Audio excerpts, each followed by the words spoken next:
하나님의 말씀 창세기 20장 지난주에 이어서 그 사라를 보호하시는 이제 섭리를 그 20장 8절로부터 18절까지 20장 전체를 다 보겠습니다. 지난주에 이어서 보겠습니다. 아비멜렉이 그 아침에 일찍이 일어나 모든 신복을 불러 그 일을 다 말하여 들림에 그 사람들이 심히 두려워하였더라. 아비멜렉이 아브라함을 불러서 그에게 이르되 내가 어찌하여 우리에게 이렇게 하느냐? 내가 무슨 죄를 네게 범하였건대 네가 나와 내 나라로 큰 죄에 빠질 뻔하게 하였느냐? 네가 합당치 않은 일을 내게 행하였도다 하고 아비멜렉이 또 아브라함에게 이르되 네가 무슨 의견을 이렇게 하였느냐? 아브라함이 가로되 이곳에서는 하나님을 두려움이 없으니 내 아내를 인하여 사람이 나를 죽일까 생각하였음이요. 또 그는 실로 나의 이복 누이로서 내 처가 되었음이니라. 하나님이 나로 내 아비 집을 떠나 두루 다니게 하실 때에 내 아내에게 말하기를 이후로 우리의 가는 곳마다 그대는 나를 그대의 오라비라 하라. 이것이 그대가 내게 베풀 은혜라 하였노라. 아비멜렉이 양과 소와 노비를 취하여 아브라함에게 주고 그 아내 사라도 돌려보내고 아브라함에게 이르되 내 땅이 네 앞에 있으니 너 보기에 좋은 대로 거하라 하고 사라에게 이르되 내가 은 1000개를 네 오라비에게 주어서 그것으로 너와 함께한 여러 사람 앞에서 네 수치를 풀게 하였노니 네 일이 다 선이 해결되었느니라. 아브라함이 하나님께 기도하매 하나님 아비멜렉과 그 아내와 여종을 치료하사 생산케 하였으니 여호와께서 이왕에 아브라함의 아내 사라의 영고로 아비멜렉의 집 모든 태를 다치셨음이니라. 우리는 20장의 이 내용은 그 전체 그 1절부터 오늘 이제 18절까지 20장 전체를 이제 한꺼번에 봐야 되는데 양이 많아가지고 지난주에는 7절까지만 보았죠. 오늘 내용은 이제 지난 시간에 이어서 그 하나님께서 사라를 보호하시는 이제 그런 섭리를 기록하고 있습니다. 왜 사라를 하나님이 보호하세요? 이미 아브라함에게 무슨 약속을 했어요? 자손과 땅에 대한 약속을 했죠. 자손과 땅에 대한 약속을 했어요. 그래서 이 자손은 이거는 이제 시라고 제라라고 해가지고 제라 히브리 말로 제라라는데 시나 같은 말인데 이거는 이제 하늘의 시죠. 하늘의 시고 그러면 땅은 자연스럽게 요건 누가 되냐면 이제 사라가 되는 거죠. 왜냐하면 아브라함의 씨죠. 그렇지만 이거는 아브라함의 씨가 아니라 사실은 하늘의 씨예요. 왜냐하면 아브라함은 이미 죽었어요. 그렇잖아요. 100세가 되었기 때문에 아이를 낳을 수 있는 그 나이를 다 지났기 때문에 사실은 씨가 없는 거죠. 씨가 있는 게 아니라 씨가 없는. 역시 사라도 역시 씨가 이렇게 없는 거예요. 그러니까는 이 씨는 이거는 하늘의 씨예요. 하나님이 주신 씨지 자기의 씨가 아니에요. 그래서 실제로 이것을 모형으로 해가지고 이제 요셉과 마리아가 이제 그 잉태를 하잖아요. 이게 바로 예수 그리스도를 잉태하잖아요. 그럼 예수 그리스도를 잉태하는데 여기서는 누가 잉태되냐면 이삭이 잉태돼요. 이제 다음 시간에 이삭이 탄생이 이제 나오는데, 그래서 오늘은 이게 바로 씨와 이제 밭이죠. 밭의 이야기다라고 제가 이제 지난 시간에 이야기를 했던 거예요. 그래서 혼인이 굉장히 중요한, 성경에서 혼인은 매우 중요한 개념이에요. 지금 현재 우리들이 남자 여자가 결혼해가지고 자식을 낳고, 지금 그거는 하나의 그 하나님의 그 자연계시로서의 모형이고, 실제로는 뭐예요? 이게 결국은 어떻게 연결이 돼요? 자손으로 오시는, 하늘의 자손으로 오시는, 씨로 오시는 예수 그리스도, 그리고 사라는 뭐의 상징이에요? 교회. 그래서 언제나 예수 그리스도와 교회에 대하여 지금 말씀하는 것이지, 이게 단순히 아브라함과 사라가 낳을 수 없는 중에 아기를 낳았다, 굉장히 신기하고 놀랍다, 거기서 끝나는 게 아니라, 이게 바로 그 이삭의 탄생은 바로 예수 그리스도의 탄생을 상징적으로 보여주는 거예요. 그리고 사라를 하나님께서 보호하시는 거는 뭐예요? 하나님께서 누구를 보호한다는 얘기예요? 바로 교회를 보호하는 거예요. 하나님의 백성, 교회를 보호하시는 것이, 이게 이제 지금 그러한 그 하나님의 섭리를 지금 이렇게 창세기를 통해서 지금 보여주는 거예요. 그런데 사라를 갖다가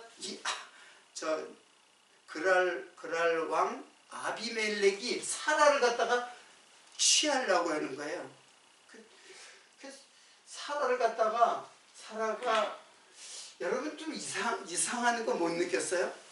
혹시 좀 약간 생각을 깊이 하면, 아비멜렉 그랄 왕인데 아비멜렉이 왜 사라를 갖다 탐냈을까요? 우리는 여기는 그렇게 나왔죠. 예, 알이 떠가지고, 그러니까 아마 사라가 굉장히 아름다웠는 말. 근데 생각해 보면 이 다음 해에 사라가 아들을 낳아요. 지금 21장에 바로 이제 아들을 낳아요, 이삭을. 근데 사라가 어떻게 돼요? 사라도 나이 많아 늙었어요. 그러니까 할머니란 말이에요. 안 그래요? 그런데 아비멜렉이 그 왕인데, 왕은 많은 궁녀들이 있을 거고 여자들이 많은데, 왜 사라를 갖다가, 이미 경수가 다 끊어지고, 더군다나 왕은 자식을 또 낳는 그 자식에 대한 욕망은 인류 역사상 계속 있어 왔던 거예요. 그래서 계속 자식을 낳는단 말이에요. 근데 왜 나이가 많은 사라를 갖다가 왜 탐냈느냐 이게요. 이게 또 신학적으로 매우 이제 풀리지 않는 그런 숙제나 마찬가지예요. 그러니까는 지금 이러한 사건을 갖다가 지금 육체적으로 이걸 이해를 하면은, 하나님이 그렇게 섭리를 했어요. 성경에는 분명히 사라가 알이 따와가지고, 그리고 아브라함도 그렇게 생각했죠. 자기 아내가 너무 예쁘니까는 이방에 가면은 자기를 죽이고 이제 사라를 갖다가 취할까봐 속인 거란 말이에요. 근데 지금 생각해보면 이게 맞지가 않는 거예요. 왜냐하면 아브라함도 노인이고 사라도 이미 할머니가 된 경수가 끊어진 90세란 말이에요. 그러니까 다음에 이제 아들을 낳으니까 그러면 도대체 이게 무슨 뜻인가, 이게 하나님이 그냥 이렇게 아무 생각도 없이 읽으면은 뭐 사라가 굉장히 예쁜 놈만이다. 이제 그렇게. 그때 당시 100세는 젊은 거 아니야? 이제 뭐 500세, 600세 살았으니까. 아니요, 그렇지 않아요. 왜냐하면은 지금 아브라함 시절에는 그렇게 뭐 노아 시대 때, 노아 때까지 이제 그 급격히 인간의 수명이 줄어들어요. 노아 때까지. 노아는 홍수 이전 사람이거든요. 그래서 600세에 이제 홍수가 났으니까 그렇게 됐는데, 사실은 노아 홍수 이후에 난 함, 셈, 야벳이 낳은 그 자손들은 그렇게 오래 살지 않았어요. 그러니까 지금 100세니까는 나이가 들었다고 지금 하잖아요. 아브라함 같은 경우. 그리고 함, 셈, 야벳 중에서 셈의 아들이 쭉 몇 사람이 나오고 바로 데라, 그 다음에 아브라함이 나오거든요. 그러니까 그 이후의 사람들은 그렇게 나이가 많지 않았어요. 그러니까 그 전에 노아 홍수 그 전하고 그 이후하고는 완전히 인간의 수명이 급격하게 줄어들었어요. 그 모세 같은 경우도 120살 살고 죽었거든요. 그렇잖아요. 근데 이제 그래도 사라는 뭐 지금 우리 나이로 비하면은 이제 젊었을 것이다 라고 이제 신학자들은 그렇게 추측을 해요. 자, 그러면 이거는 이 사라를 갖다가 취했죠. 취했는데 밤에 그 현몽을 해가지고 너 이제 죽는다는 거예요. 하나님께서 현몽해가지고 너 이 남의 아내 갖다가 너 죽는다를 그렇게 하는 거예요. 근데 이제 아비멜렉이 이제 막 변명을 하죠. 저 누이라고 속여가지고 내가 취했지, 나 잘못 없다. 이제 그런 식으로 오늘 이제 이야기가 전개되잖아요. 자, 이 사건은 이건 뭐냐면은 훗날 그 이스라엘 백성이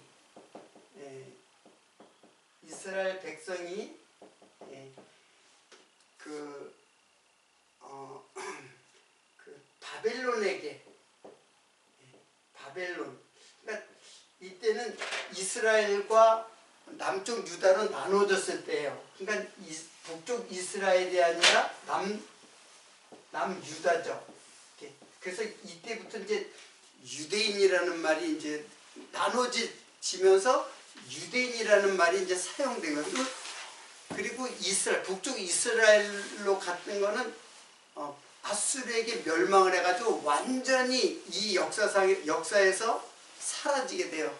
역사의 무대에서 이제 사라지게 되고, 남쪽 유다 백성은 바벨론 느부갓네살이라고 한 이제 왕이 남쪽 유다를 갖다 완전히 그냥 그 멸망을 시켜요. 그리고 성전까지 다 불타버리게 돼요.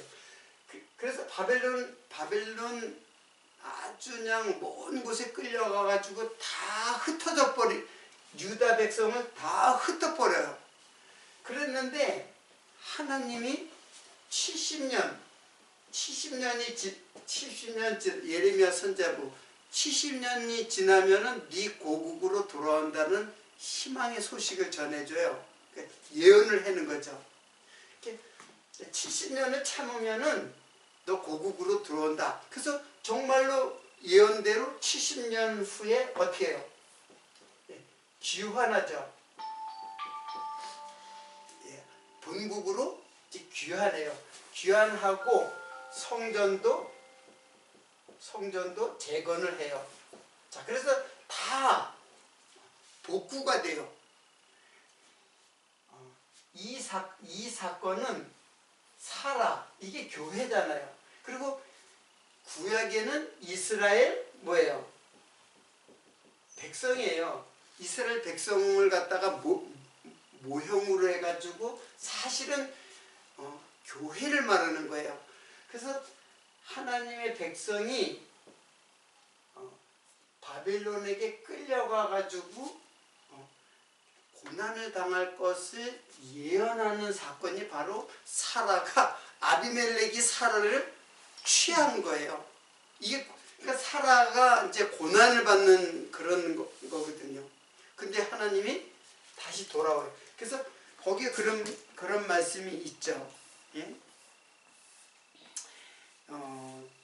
이게 이제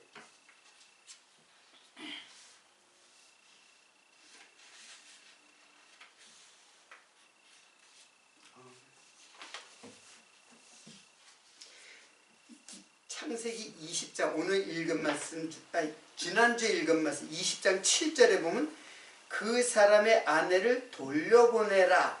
이제 그런 말이 있죠. 돌려보내라. 그 돌려보내라가 슈브예요. 그러니까 지금 사라. 그 남의 아내다. 그러니까 돌려보내라. 그런 거예요. 근데 이게 슈브예요. 슈브. 이게 뭐냐면 되돌아간다. 다시 본래대로 복구하다. 이제 그런 뜻이에요. 그러니까는 이스라엘 백성, 그 남쪽 유다 백성들이 70년 만에 돌아오는 거예요. 돌아오는 그 섭리를 지금 사라를 통해서 지금 돌려보내라. 이제 그게 바로 그런 뜻이에요. 그래서 고국으로 돌아와서 재건을 하고, 그리고 아브라함은 선지자라고 이제 거기서는 그렇게 했죠. 그래서 선지자는 기도한 대로 이루어진다. 그리고 거기에 보면은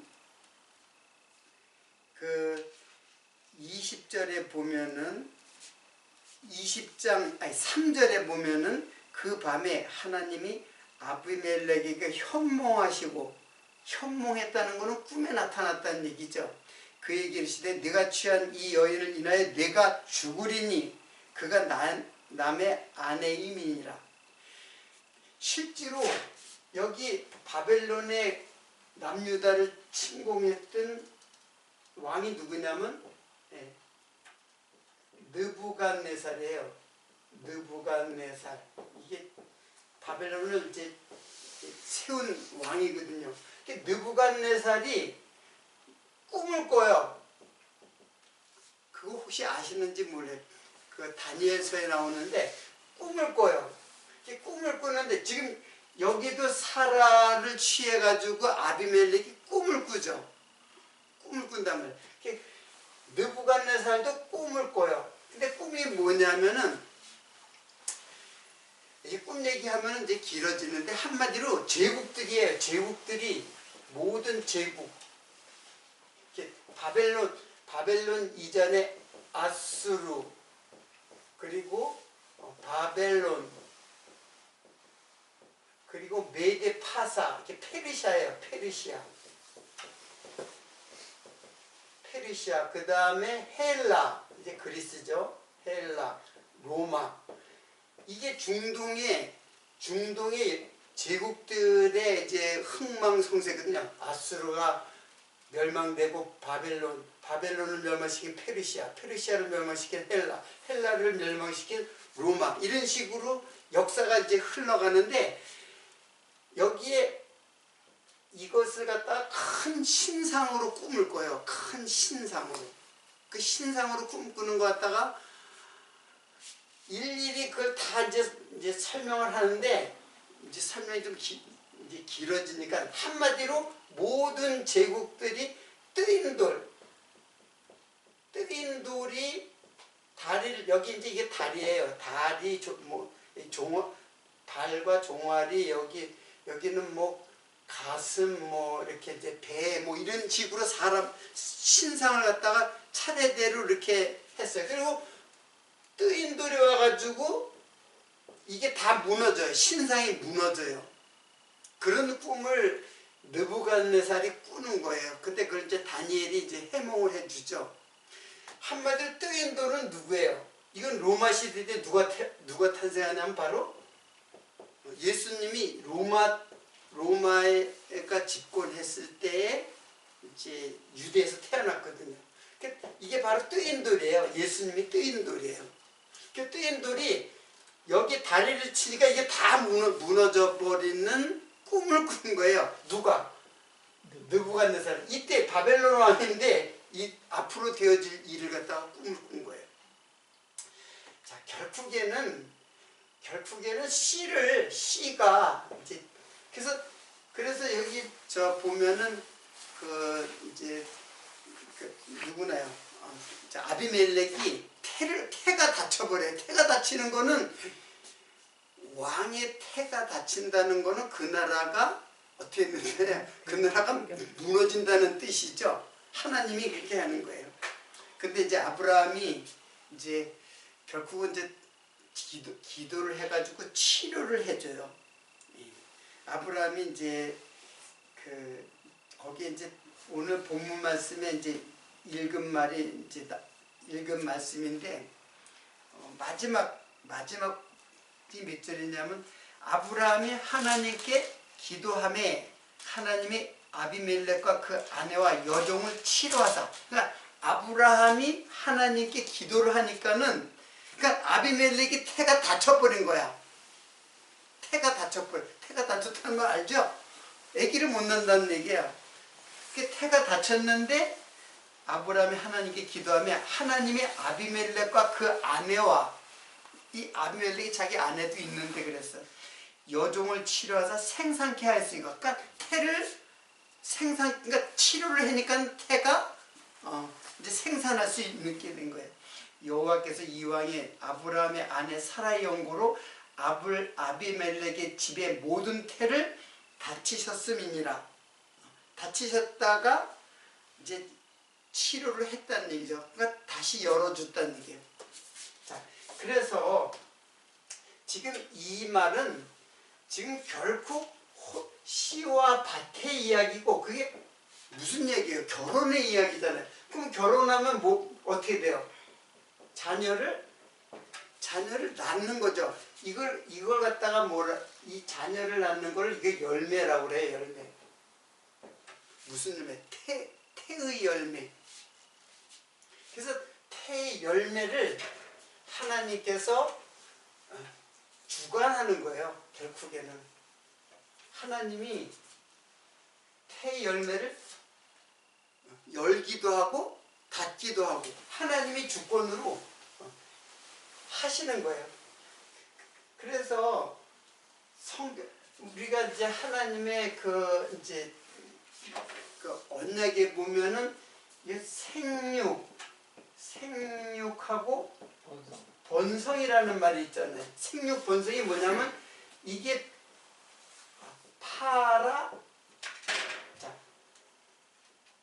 생육이 파라고 번성이 라바예요. 라바예요. 그러면 생육이라는 말이 뭐냐면 이게 열매예요. 열매를 맺다. 그리고 번성은 뭐냐면 이거는 많아진다 그런 뜻이에요. 증가하다, 많아지다, 확대되다. 그러니까 열매를 맺는 것이 뭐냐면 바로 이게 교회예요. 교회. 생육. 이게 낳는 거예요. 이거는 우리말로 이제 이 생육이라고 이제 생육 이렇게 쓸 거예요. 태어나서 이제 양육되는 이제 양육되는. 근데 그렇게 되면은 점점 그러니까 교회가 점점 확대되고 번성한다. 그런 의미를 말하는 거예요. 생육하고 번성한다는 것이. 그래서 열매를 맺는 게 파라예요. 이게 페리라는 게 열매거든요. 페리에서 왔기 때문에 열매를 맺다. 이제 그런 뜻이에요. 자, 그러면은 오늘은 내용은 우리가 잘 아니까 오늘 도대체 이 혼인을 해가지고 자녀를 낳는 이 섭리는 도대체 무엇인가를 오늘 조금 더 깊이 이제 생각을 이제 하려는 거거든요. 그래서 낳는다. 우리들이 성경에 보면 계보라는 말이 있어요. 계보. 계보가 이게 톨레다거든요. 톨레다인데 어디에 이 톨레다가 어디에 쓰냐면 창세기 2장 1절에 보면은 천지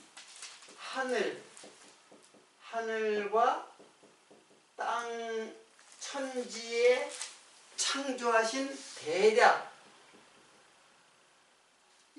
1절인가 2절인가요? 거기 보면 대략이 이러하니라 그 말 나오죠.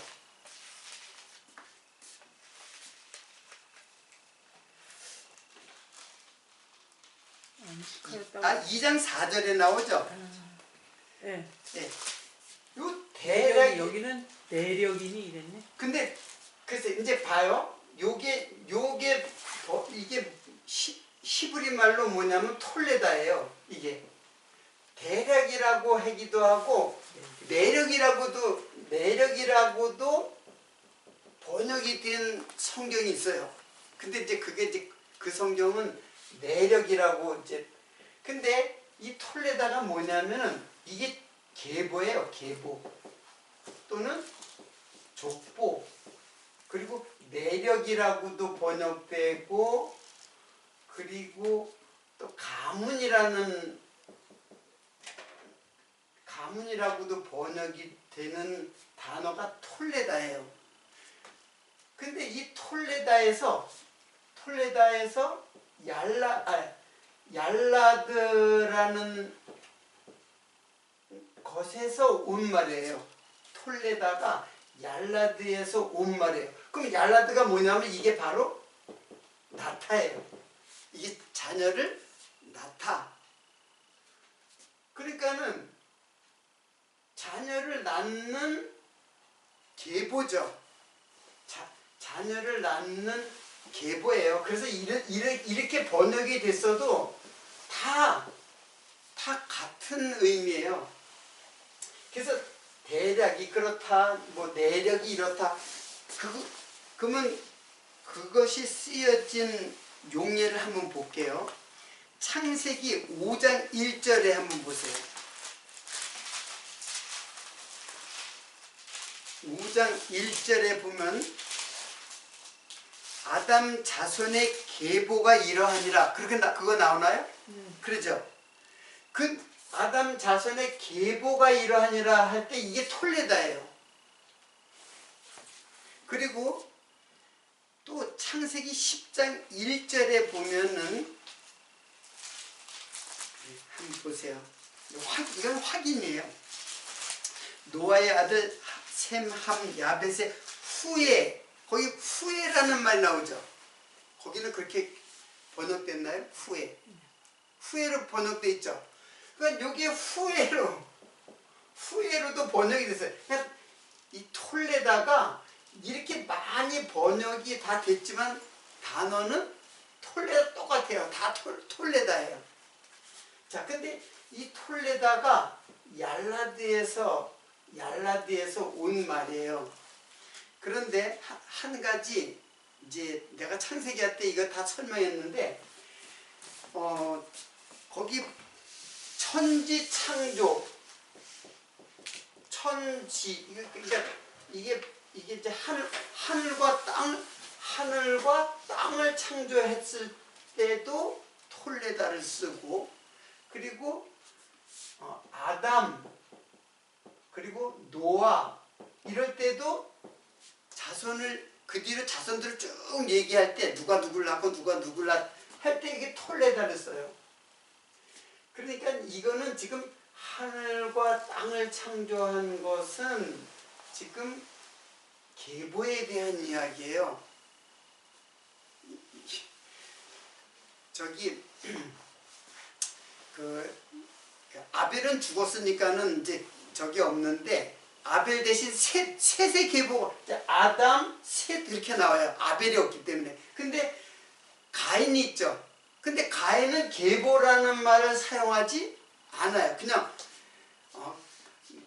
가인이 아내와 동침하여 누구를 낳았다 이렇게 하고 톨레다라는 말이 사용되지 않아요. 그러니까 이 톨레다라는 말이 이게 나타라는 데서 왔으니까는 이게 나타인데 이제 이게 히브리 문법이기 때문에 여러분이 좀 어렵다고 생각할지 모르는데 요것만 알아두면 돼요. 이게 이제 동사잖아요. 근데 이 형이 여러 가지 형태가 있어요. 히필형, 갈형물인데 이게 나타가 그 사전에 보면은 사람 그리고 짐승에 대하여 이렇게 가로치고 이렇게 나타 이렇게 돼 있어요. 그리고 또 한 가지 있는데 하나님에 대하여 나타인데 요거는 낳게 하다 이제 그래요. 열매를 맺게 하다 이제 그렇게 돼 있어요. 그리고 또 뭐가 있냐면 만들다 그리고 창조하다 그렇게 돼 있어요. 이제 이게 사전에 얄라드라는 사전에 이런 내용들이 쭉 이렇게 이제 기록돼 있어요. 더 많이 이제 무슨 형 뭐 그런 게 많이 있는데 그래서 이거는 이제 히필 동사라고 해요. 이것까지 알 필요는 없는데 히필 동사라고 이거는 칼 동사를 해요. 그래서 이거는 뭘 말하냐면은 이거는 자연적인 출생이에요. 자연적인 출생. 사람이나 짐승에 대해서는 자연적인 출생을 말해요. 근데 히필 동사에서 하나님에 대하여라는 말을 때는 이게 수동태 형태로다가 기록됐어요. 그렇죠? 여자가 아기를 낳게 하다. 그리고 열매를 맺게 하다. 그리고 더 나아가서는 창조하다라고 되어 있어요. 그러니까는 여자가 아기를 낳는 것은 하나님의 뭐예요? 창조예요. 근데 여기에 대해서 사람이나 짐승에 대해서는 그냥 자연스러운 출생을 말하고 여기에 대해서는 하나님에 대하여라고 이제 이렇게 가로치고 있는 이 말씀은 무슨 뜻이냐면 하나님의 섭리, 즉 하나님이 무슨 열매를 맺는 거예요? 이게 바로 교회에 대한 하나님의 창조 섭리를 말하는 거예요. 그러니까 하나님이 창조하시는 거예요. 누구를? 하늘의 씨로 교회가 열매를 맺는 그러한 하나님의 섭리를 말하는 거예요. 자, 그러면 이거 내가 너무 앞질러 가서 너무 비약적이고 앞질러서 오버해가지고 이제 해석하는 거 아니냐 이제 그렇게 생각할지 몰라요. 근데 제가 몇 가지를 갖다가 성경 말씀을 인용을 하면은 이게 그런 뜻이로구나 이제 알 수 있어요. 자, 이 보면은 참 이사야 65장 17절. 그럼 이거 한번 보세요. 이사야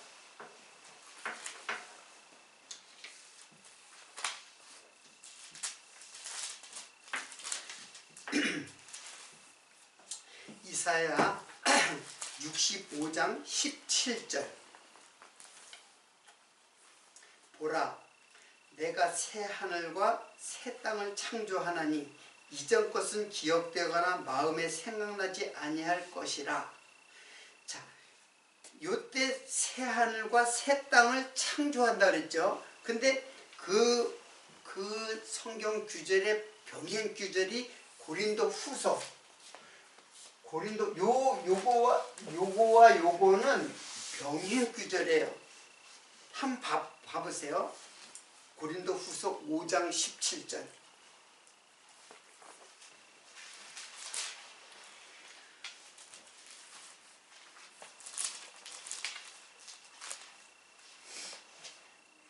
그런즉 다 찾으셨나요?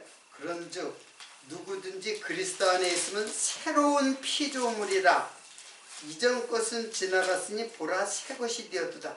요 말의 뉘앙스가 조금 틀리지만 요 말과 이 말은 같은 말이에요. 자, 보라, 이사야를 볼게요. 보라, 내가 새 하늘과 새 땅을 창조하나니 이전 것은 기억되거나 마음에 생각나지 아니할 것이라. 그리고 고린도후서, 이게 신약이잖아요. 고린도후서는. 그런즉 누구든지 그리스도 안에 있으면 새로운 피조물이라. 이전 것은 지나갔으니 보라 새 것이 되었도다. 똑같은 말을 갖다가 하시는 거예요. 자, 그러면 이게 무슨 뜻이냐면은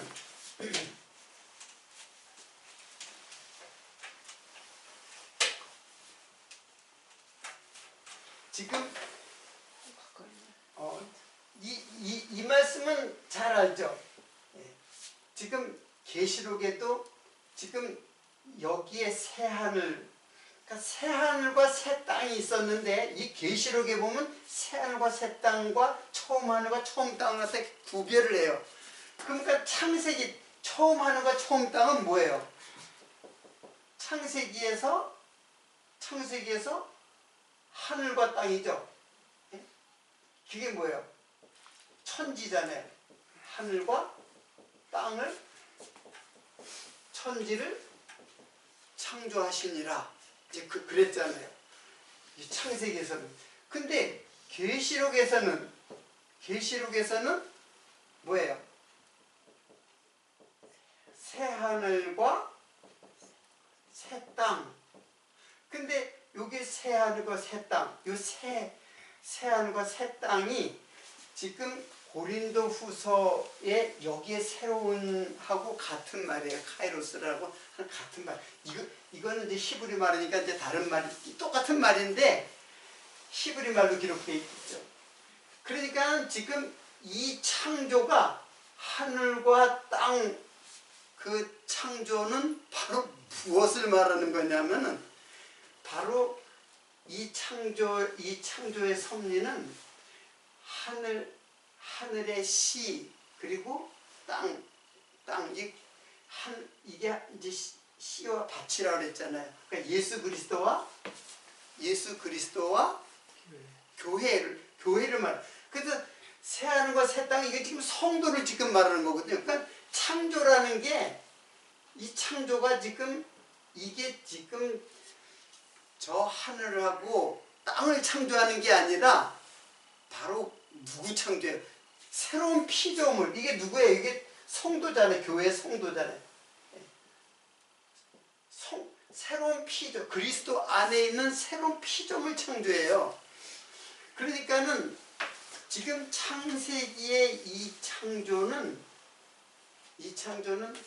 바로 인생을 창조한 것을 표현한 거예요. 모든 인생, 아담 안에서 있는 창조를 말하는 것이고, 그리고 여기에 새 하늘과 새 땅은 그리스도 안에서 뭐예요? 성도를 창조하는 것에 대해서 지금 말씀하는 거예요. 그러니까는 하나님이 태초에 하늘과 땅을, 천지를 창조했다는 것은 바로 인생 창조에 대한 것을 그렇게 표현한 거예요. 하늘과 땅으로 표현한 거예요. 근데 그것이 이제 새 하늘과 새 땅으로 창조를 하는 거예요. 이 하늘과 땅. 그러니까 이거 하늘과 땅을 인생을 창조하는 것은 지금 여기에서도 사실은 하늘과 땅이지만 사실은 새 하늘과 새 땅을 창조할 것을 말씀하고 있는 거예요. 좀 어렵나요? 조금 어려워도 제가 설명을 쭉 하면 나중에 이제 좀 정리가 될 거예요. 그러니까는 이거는 우리 인생이 이게 엄마 뱃속에서 태어날 때, 자, 이거를 이제 모태생이라고 그러죠. 모태생. 태어나는 거.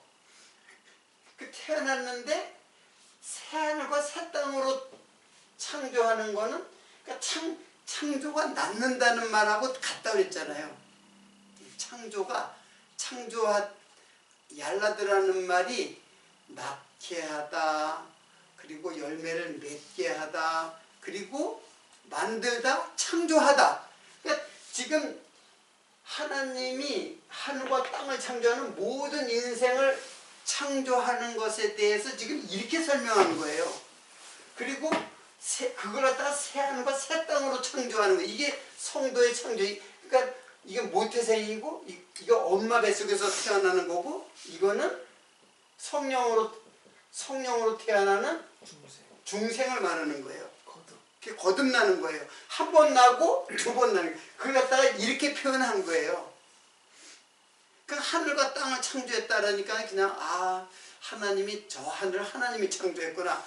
물론 하나님이 창조한 건 맞아요. 근데 그것을 소재로 해서 지금 하나님께서 말씀하시는 내용은 뭐냐면 바로 이거예요. 하늘과 땅을 창조해요. 근데 왜 하늘과 땅을 창조했다 그러는데, 이건 하늘은 이게 씨잖아요. 하늘의 씨고 이거는 밭이잖아요. 성도, 교회. 근데 이 말은 이것은 무엇을 말하냐면은, 한 가지만 더, 내가 이걸 안 적었네. 에베소서. 요것이 해결되는 거예요. 에베소서. 이게 내가 안 적어놨네. 이게 찾아봐야 되겠다. 에베소서 1장 8절일 거예요. 내가 기억하기로는.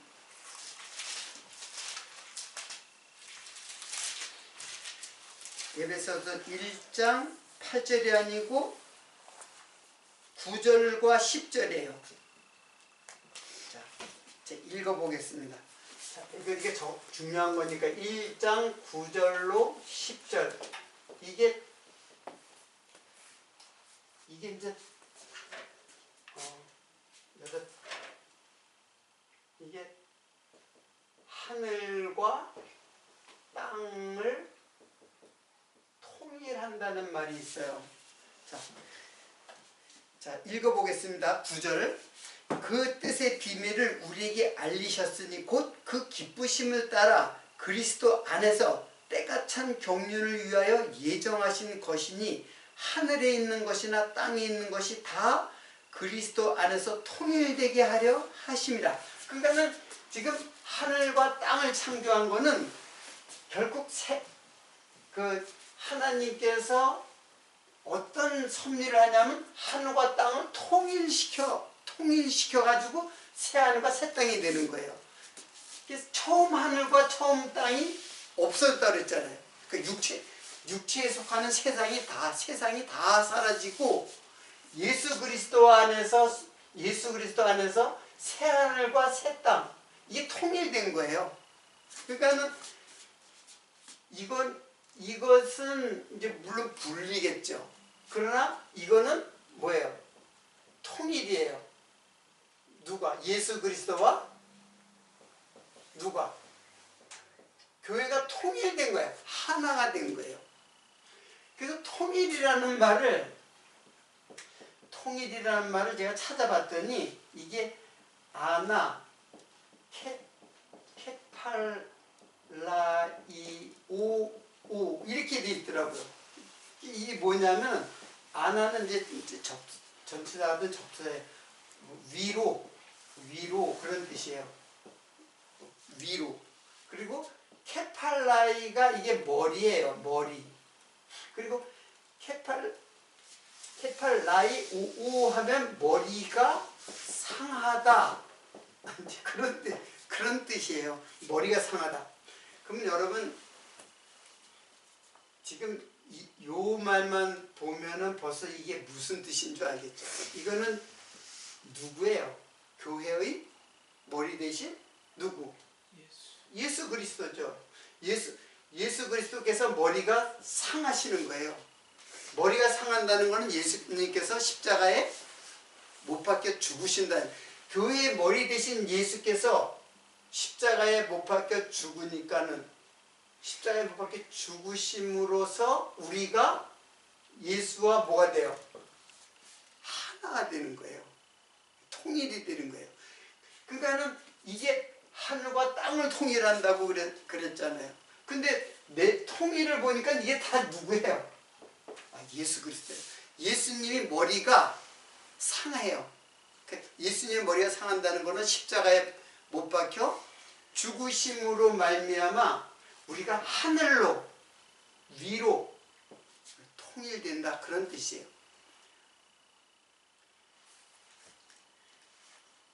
그래서 이게 하늘과 땅이 지금 예수 그리스도 안에서 새 하늘과 새 땅이 된다. 예수 그리스도 안에서 누구든지 그리스도 안에 있으면 새로운 피조물이다. 그러니까 새로운 피조물, 하늘과 땅을 창조한 피조물인데 그게 이제 예수 그리스도 안에서 새로운 피조물이에요.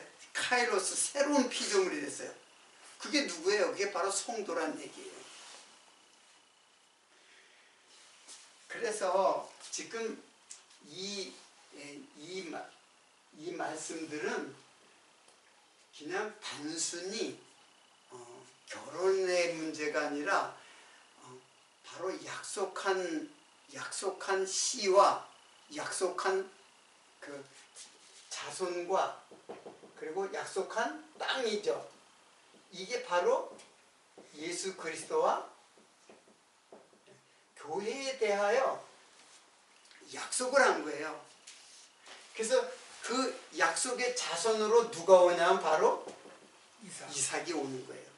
그래서 이삭이 제물로 바쳐지죠. 하나님 제물로 바치라 했잖아요.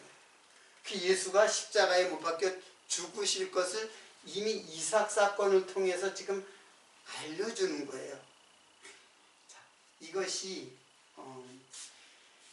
바로 그래서 다른 씨 그리고 다른 밥 그 씨가 아무데나 떨어지면 안 되잖아요.